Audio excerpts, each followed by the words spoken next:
had that planned out. I don't know. Let's see if anybody gets scared. We're talking about demons. Demons. The concept of demons spans human existence. The idea that lower vibrational beings interfere with human lives and encourage wickedness is quite common. Before the term demon became the antithesis to angel, it actually meant any type of supernatural being, either good or bad. The word itself is derived from the Greek dominion, which simply means spirit. Not everyone believes in demons, but it is still a good idea to spiritually protect yourself. Is spirit great? Are demons something humans have created? It's possible. There is a theory known as conscious creation that is heavily debated in the paranormal community as well as in the witchcraft community. Conscious creation is the idea that if a person or group of people believe strongly in something, their energy can actually bring it into existence. Disclaimer: if demons or evil spirits are major concerns, then spirit communication may not be right for you. Whoa! Just as abusive people exist in life, they can also exist in death. Shadow people. Shadow people are a phenomenon experienced by people around the world.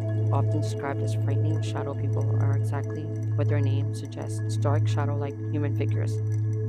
Yes. Way back in my earlier videos, I told you guys a story about seeing shadow. Shadow people were brought to the mainstream on the Coast to Coast radio show when host Art Bell interviewed a First Nations elder and teacher named Harley Switdeer Reagan, who spoke to different legends about the phenomenon. Calls quickly flooded the station from people who had seen the interacted with these entities.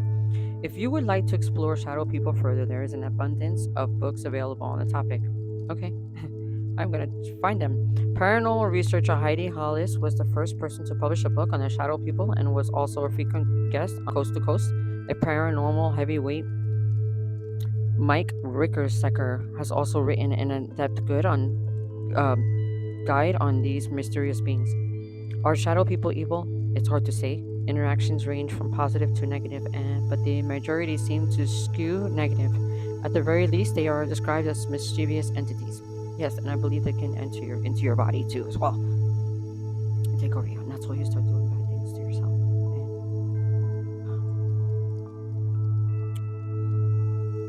Okay. And are shadow people evil? It's hard to say.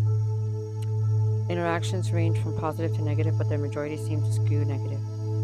What are shadow people? These are the most common theories.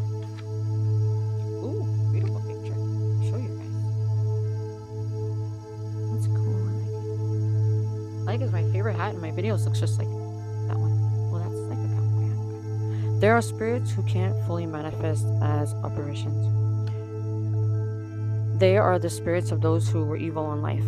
They are living people who are just astral traveling. They are demonic entities. They are aliens.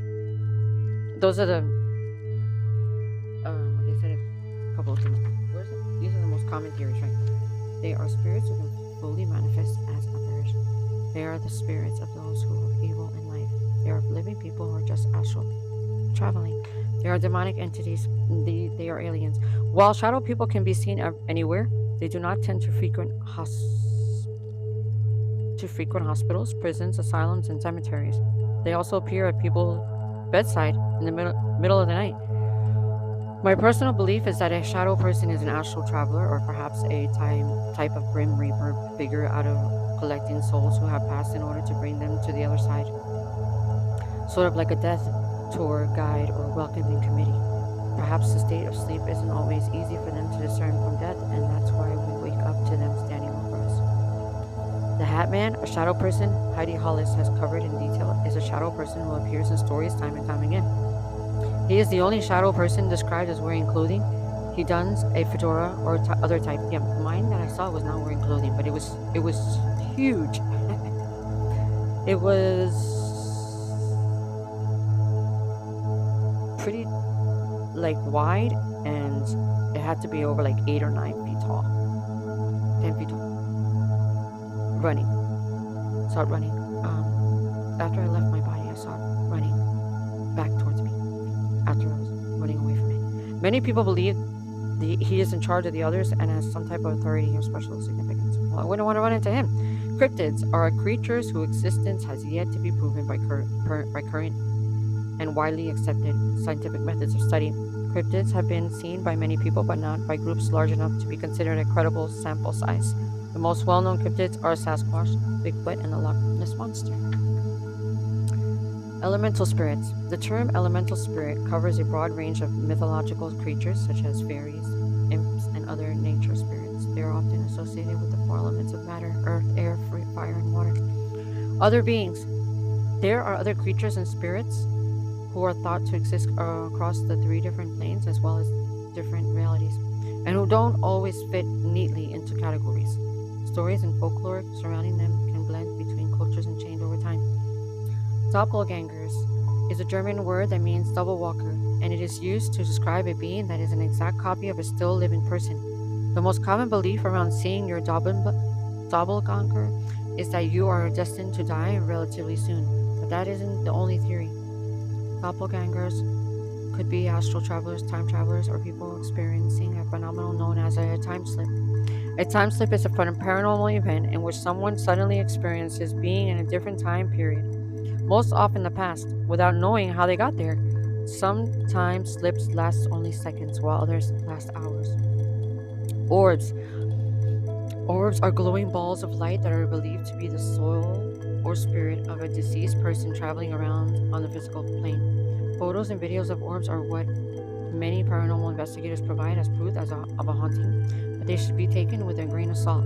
More often than not, these orbs are just dust, debris, or lens flare. I had a recurring dream where I was in a specific house.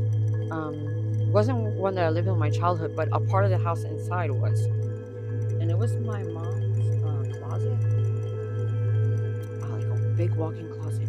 But on the way up to the stairs, there was this big window, and every time I would get to that window, that's where the evil spirits were, and it was very scary. Like, it felt so real and so scary that it was haunted. The house was haunted. But it happened so frequently in my life that it made me think maybe I had lived in a home that had been haunted before. Especially one that the house that I played Light as a Feather, Stiff as a Board in the basement. I would also, because we would tell stories about different games you could play, like Light as a Stiff as a Board, Ouija board. And there was one where I would sit on the stairs, long stairs going down, and you would sit backwards and you had to say something, I think, and then you take a step up. And then you take a step up and you keep taking a step up, back up the stairs. And there was time that I had done it alone. So anyway, I probably invited all these things into me all by myself. But I never really read about those things. It just, like, it was around me for some reason. Photos and videos of orbs are what many paranormal investigators provide as proof of a haunting, but they should be taken with a grain of salt. More often than not, these orbs are just dust, debris, or lens flare. However, people who have seen orbs in real life say that they are comforting presence and they help provide closure. Orbs are more associated with sudden or unexpected deaths. I believe that if there's somebody that you're around that has an evil spirit and an orb appears, that's a sign to let you know that there's someone evil around. As I mentioned earlier, hauntings, from my experience, hauntings can be categorized into four main groups. Intelligent hauntings. An intelligent haunting is the conscious interaction between a ghost or spirit and a living person. Sometimes this occurs in the form of an apparition, and other times it transpires through verbal communication or objects moving in response to specific questions.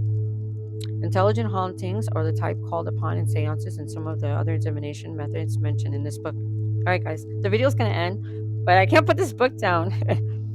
I've had it for a while. I've been gatekeeping the book.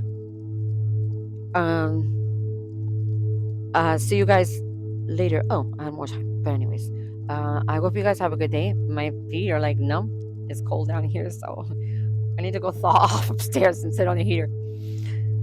Those floor heaters. All right, have a good day. Bye, guys. Peace.